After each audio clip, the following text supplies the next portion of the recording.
கர்த்தரும் இரட்சகருமாகிய இயேசு கிறிஸ்துவின் இனிதான நாமத்தினால ஜீசஸ் கிறிஸ்து மிராக்கிள் மினிஸ்ட்ரி யூடியூப் சேனல் பார்க்குற அனைத்து உள்ளவங்களுக்கும் என் அன்பின் வாழ்த்துக்களை தெரிவித்துக் கொள்கிறேன். இயேசுதரும் இனிய குடும்ப வாழ்ங்கிற தலைப்பில் என்ன கொண்டு பரிசுத்தாவின் தப்பன் உங்களோட பேசுகிறாங்க. இந்த வார்த்தைக்கு நீங்களும் உங்கள் குடும்பமும் செவி கொடுக்கும்போது கர்த்தர் உங்களையும் ஏதேன் குடும்பம் மகிழ்ச்சி குடும்பம் தேவனாக்கியத்தக்க டைமாக வாழ வைப்பாங்க. மனசாட்சியின் காலத்தை குறித்து தான் பார்த்துட்டு இருக்கோம். இன்றைக்கி மனசாட்சியின் காலத்தை குறித்து என்ன கொண்டு ஆவேன்னு உங்களோட பேசுவாங்க.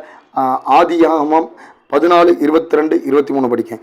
அதற்கு ஆபிராம் சோதோமின் ராஜாவை பார்த்து, ஆபிராமை ஐஸ்வர்யவானாக்கினேன் என்று நீர் சொல்லாதபடிக்கு நான் ஒரு சிரட்டையாகிலும் பாதர்ச்சனையின் வாராகிலும் உமக்கு உண்டானவைகளில் ஏதொன்றாகிலும் எடுத்துக்கொள்ளேன் என்று வானத்தையும் பூமியும் உடையவராகிய உன்னதமான தேவனாகிய கர்த்தருக்கு நேராக என் கையை உயர்த்துகிறேன். அப்போ பார்த்தீங்கன்னா ஆபிரகாம் வந்து சோதோமின் ராஜா வந்து ஆபிரகாம் பார்த்து ஐஸ்வர்யனா அதாவது பொருள் பொண்ணு எல்லாத்தையும் கொண்டு நினச்சிதான் கொடுக்குறான். அப்போ அவன் நினச்சிதான் நீ சொல்லாதபடிக்கு, அதாவது நீங்கள் வந்து பணம் பொருள் ஐஸ்வர்யம் எல்லாத்தையும் ஆபிரகாமுக்கு வந்து கொடுக்குறான் சோதோமின் ராஜா. அப்போ வந்து அவன் என்ன சொல்கிறான், நீர் வந்து எனக்கு ஐஸ்வர்யத்தையும் தங்கத்தை பொண்ணை பொருளை கொடுத்து நான் அப்படி உங்களை கொண்டு ஐஸ்வர்யன் ஆகாதபடிக்கு எனக்கு அது தேவையில்லை அப்படின்னு கர்த்தருக்கு நேராக என்ன செய்தார், ஆபிரகாம் வந்து கையை உயர்த்துறாரு. வானத்தையும் பூமியும் உடைய உன்னதமான தேவனாகிய கர்த்தருக்கு நேராக தன் கையை உயர்த்தினான். அப்போ ஒரு மனுஷன் வந்து அந்த ஐஸ்வர்யத்தை பொண்ணை பொருளை கொடுத்து நான் ஐஸ்வர்யவானா என்ன அவன் ஐஸ்வர்யவானா ஆக்கணும் அப்படின்னு அவன் சொல்லக்கூடாது அப்படின்னு அவன் மனசாட்சி என்ன செய்து அவனுக்கு உறுத்துது. அதான் மனசாட்சியின் காலம்.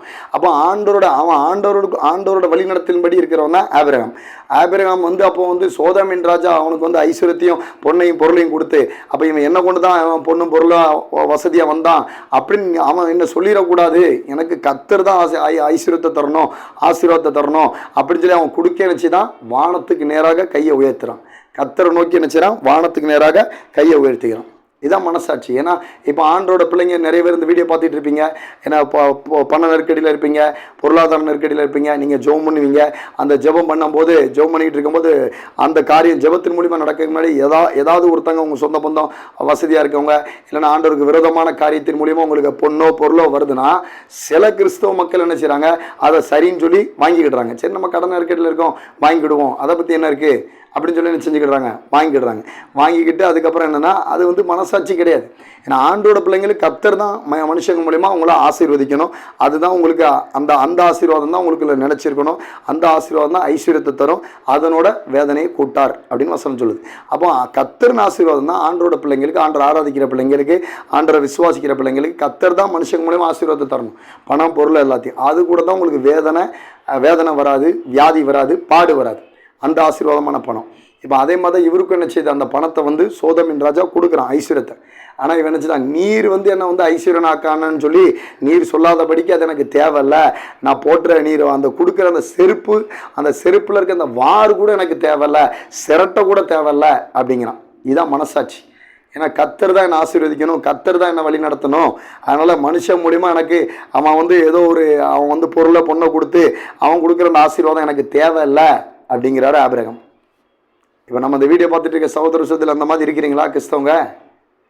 எனக்கு வந்து என்ன சொல்கிறது, எனக்கு லீகலாக தான் எல்லாமே எனக்கு ஆசீர்வாதம் கிடைக்கணும், எல்லாமே என்ன சொல்கிறது லீகலாக தான் எனக்கு ஆசீர்வாதம் பணம் பொருள் எல்லாம் கிடைக்கணும் அப்படி இருக்கீங்களா?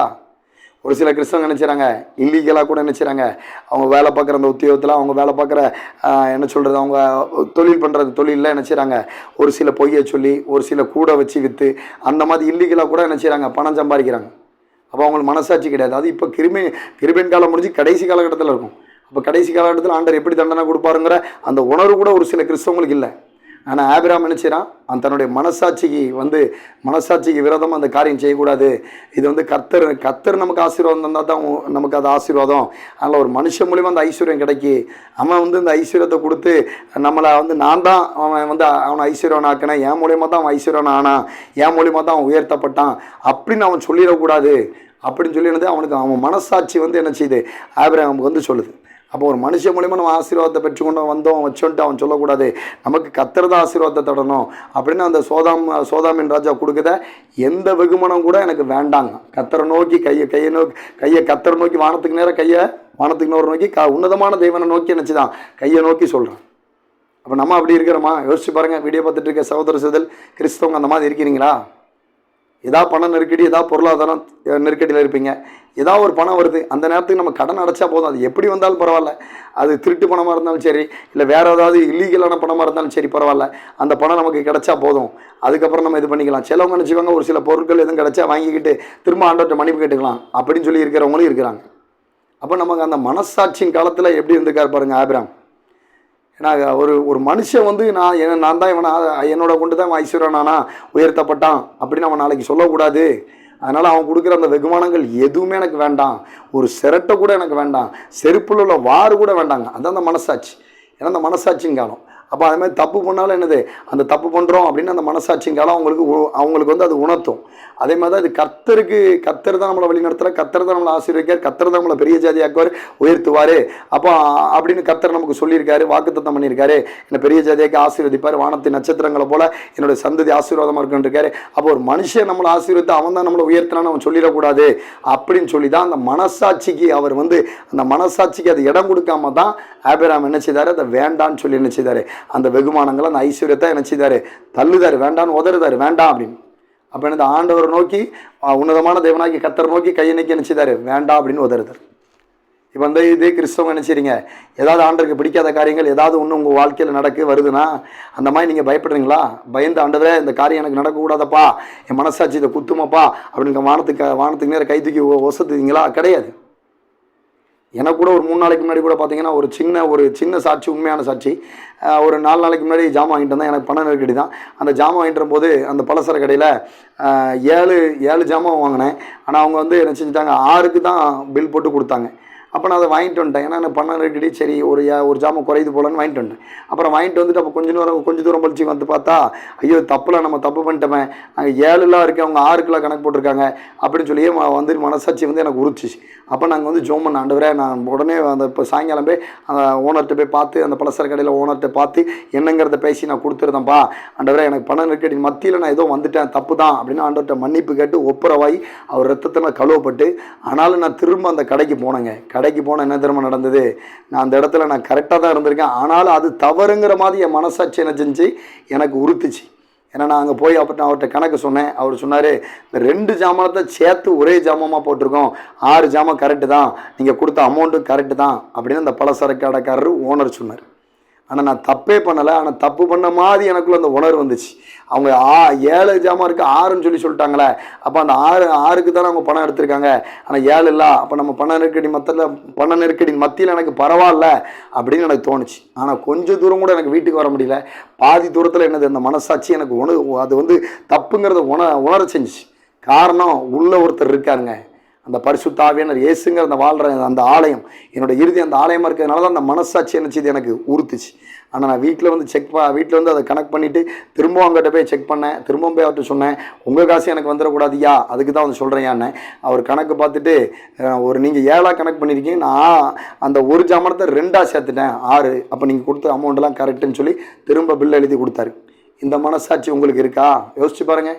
ஆண்டருக்கு பிடிக்காத காரியம் வந்து ஒரு சின்ன விஷயத்துலனாலும், இது தப்பு, நான் இந்த இடத்துல தப்பு பண்ணிட்டேன், இந்த இடத்துல ஆண்டருக்கு பிடிக்காத காரியத்தை செஞ்சுட்டேன், பொருளாதாரத்தில் இந்த மாதிரி செஞ்சுட்டேன், இது எனக்கு பொருளாதாரம் சம்மந்தப்பட்டது தான். மிஞ்சி போனால் அது ஒரு 10 ரூபா சம்மந்தப்பட்ட காரியம் தான். அது கூட எனக்கு தவறாக தோணுச்சு. ஆனால் அந்த இடத்துல நான் தவறு பண்ணலை. ஆனால் அது எனக்கு தவறாக நான் வந்து 7 ஜாமானத்தை 6 அவங்க கணக்கு பண்ணிட்டாங்க, நான் 7 ஜாமான் நினச்சிக்கிட்டேன். எக்ஸ்ட்ரா ஒரு ஜாமான் 10 ரூபாய்க்கு அதிகமாக இருக்க அப்படிங்கிற மனசாட்சி எனக்கு உறுத்துச்சு. அந்த மனசாட்சியின் காலத்தில் ஆபிரகாம் இந்த மாதிரி நடந்துக்கிட்டார். ஆனால் இப்போ வாழ்ந்துட்டு இருக்க கிறிஸ்தவங்களுக்கு அந்த மனசாட்சி ஒன்று இருக்கா? யோசிச்சு பாருங்கள். ஒரு சில கிறிஸ்தவங்களுக்கு மனசாட்சியே கிடையாது. சும்மா என்னமான லஞ்சம் வாங்கி அதை வாங்கி இதை வாங்கி எப்படி இல்லாமல் துட்டு வருதோ அதெல்லாம் துட்டை சம்பாரிச்சு கூட நம்ம பேருக்கு சர்ச்சைக்கு போவோம், பேருக்கு தசமாவும் எவ்வளோ நாள் கொடுப்போம். நம்ம தான் தசமாவும் கொடுக்குமே, நம்ம எப்படினாலும் சம்பாரிச்சிக்கலாம், சம்பாரிச்சு நம்ம ஐஸ்வர்யானா இருக்கணும். அப்படி தான் ஒரு சில கிறிஸ்தவங்க இருக்கிறீங்க. அப்படி இருக்காதுங்க. ஏன்னா மனசாட்சியின் காலம் தாண்டி இப்போ கடைசி காலகட்டத்தில் இருக்கும். எப்போனாலும் ஆண்டவரோட வருகை வரலாம், ஆண்டவர் அதுக்கு உண்டான தண்டனையும் கொடுக்கலாம். அதனால் இந்த மனசாட்சியின் காலத்தில் பொருளாதாரம் ஐஸ்வர்யம் அவனுக்கு ஆபிரகாமுக்கு வர்றதும் கூட அது தேவையில்ல. கர்த்தர் தான் எனக்கு முக்கியம். கர்த்தருக்கு அந்த மனசாட்சி என்னது பயப்படுது. கர்த்தருக்கு பயப்படுது ஆபிரகாமோட மனசாட்சி. அப்புறம் கர்த்தருக்கு அந்த கணக்கு கொடுக்கணுமா அந்த மனசாட்சி என்ன செய்யுது, இதை வேண்டான்னு உணர்த்துது. உங்களுக்கு அந்த மனசாட்சி ஆண்டருக்கு பிடிக்காத காரியத்தை வெறுக்குதா? யோசிச்சு பாருங்கள். வெறுக்கலன்னா ஆண்டருக்கு ஒப்புரவாகி ஆண்டவரே இந்த காரியம் நான் பண்ணுறது தப்பு அப்படின்னு நினச்சிங்க, அதை தூர வைங்க. இதுதான் மனசாட்சியின் காலத்தில் ஐஸ்வர்யம் வந்தும் அந்த ஐஸ்வர்யத்தை வேண்டான்னு ஒதுக்குறாரு. எனக்கு கர்த்தர் தான் ஐஸ்வர்யத்தை தரணும், எனக்கு மனுஷன் தந்து அவன் மூலிமா வந்ததுன்னு அவன் சொல்லக்கூடாது அப்படின்னு சொல்லி என்ன செய்கிறான், ஆபிரகாம் அதை ஒதுக்குறான். இதான் கர்த்தரோடு அவன் அந்த நடந்த அந்த கர்த்தரோட வாழ்ந்த உறவு, கர்த்தருக்குள்ள அந்த மனசாட்சியின் மூலிமா அந்த பண்ணிக்கிட்ட உடன்படிக்கை.